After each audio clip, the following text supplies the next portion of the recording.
I'm going to tell you a story about a real rock star, okay? Not a guy with a guitar on the stage in a stadium. Not that kind of rock star, but a real rock star. And some of you all know them.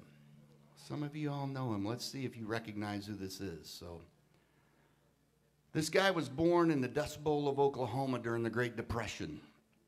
He quit school when he was in the 8th grade because he had to support his family. He was drafted into the Army, assigned to the 82nd Airborne Division, jumped into the Battle of the Bulge. I don't know if you guys have seen that Band of Brothers things, but Siri didn't work well for them on that. They dropped them in the wrong place. On the way down, this man was shot. When he landed, he broke his leg. He crawled into a hedgerow to try to save himself from the firing bullets that were flying all around. A friend of his came by and found him, picked him up, put him on his back, and was carrying him to the rendezvous point when a German sniper shot that man right out from underneath him. That man was in a German prisoner of war camp for 5 months. No medical attention. Shot, broken leg. Toward the end, he was pretty sure he was going to die. As a matter of fact, he had resigned himself to the fact that he was going to die. But just in the nick of time, the Allied forces came and they liberated that internment camp.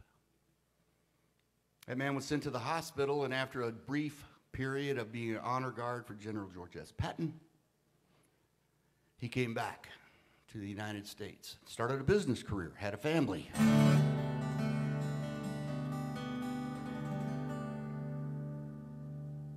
That guy was my dad.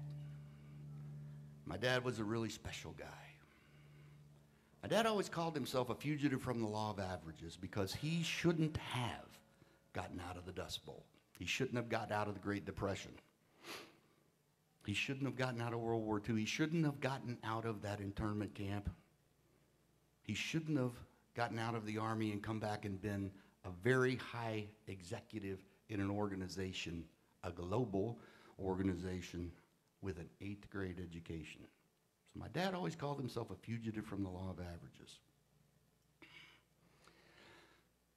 But you know, time marches on and we're all that age, right? My dad got sick. And I got the call that none of us ever want to get. I got the call from my sister Janice. Some of you know her. And the call simply said, Bill, the time is close. Come now. Come now. So I finished up what I was doing at work and went to the hospital. I think everybody has a vision of how they want to spend those last moments with somebody that they love. And mine was very simple. I just wanted to be sitting next to my dad, holding his hand, telling him that I love him, and looking deep into his eyes as the lights of this world go out and the lights of the next come on. My dad taught me a lot of things in life. He was a really great teacher. But the one thing that he taught me that I use every day is that you don't always get what you want. And to get what you want, it ain't going to be easy. You got to work for it. You got to put in the blood, sweat, and tears, and you got to make stuff happen. But I remember emphatically him looking me in the eyes, and he says, Bill. I think he might have called me Bill E. Anyway, Bill. It kills me that you guys call me Billy, just saying.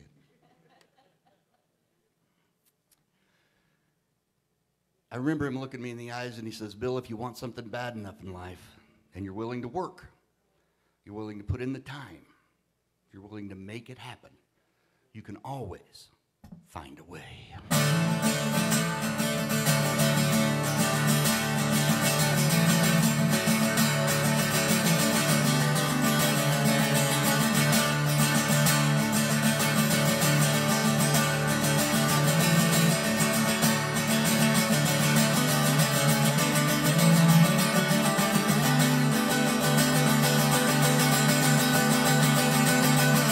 Had the best intentions of seeing you that day. It had been a long time and I had some things to say. Then I got distracted somewhere along the way. I pulled through the parking lot, ran up the flights of stairs. When I got into your room, I saw that you weren't there. All that was left was this blank, hollow stare.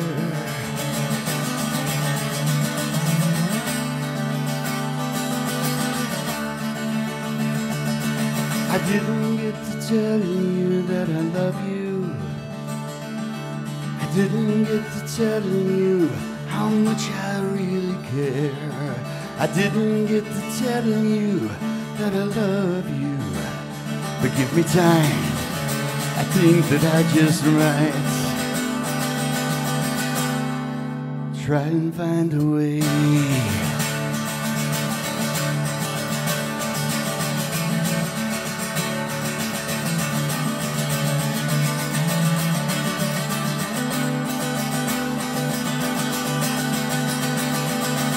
You told me all those stories, so full of simple truths.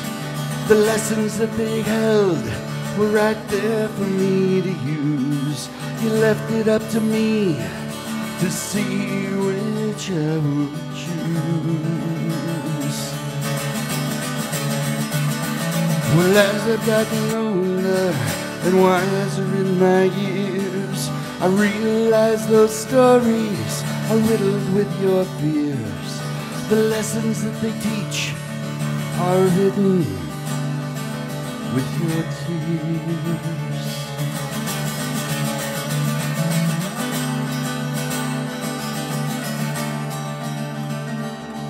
I didn't get to tell you that I love you. I didn't get to tell you how much I really care. I didn't get to tell you that I love you. But give me time, I think that I just might. Our days are so numbered, our chances so few to reach out and touch the ones that we need to. Just saying those 3 words, such a small price to pay to live in the moment and help find a way.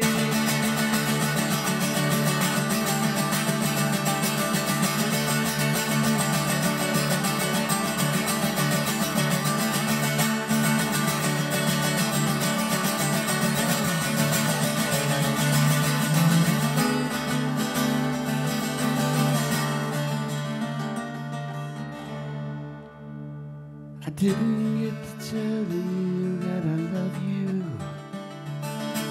I didn't get to tell you how much I really care. I didn't get to tell you that I love you. But give me time, I think that I just might. I might have found a way. You know, when I was a kid, my parents spent all kinds of time and all kinds of money that they didn't have, dragging me all over the United States, taking me to guitar lessons and voice lessons and those sexy, sexy theory classes.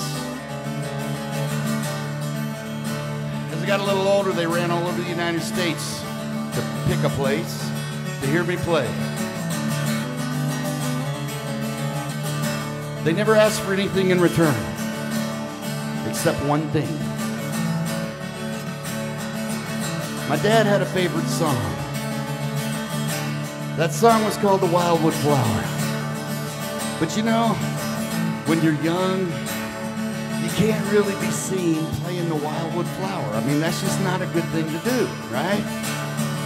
So, I know some of you know this, but when I was a kid, I wasn't exactly the nicest person from time to time. Hard to believe.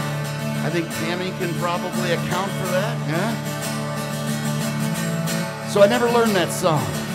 I never got a chance to play that song for my dad. But you know what?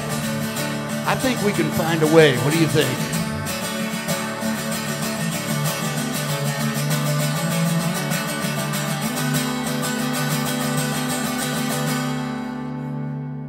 This one's for you.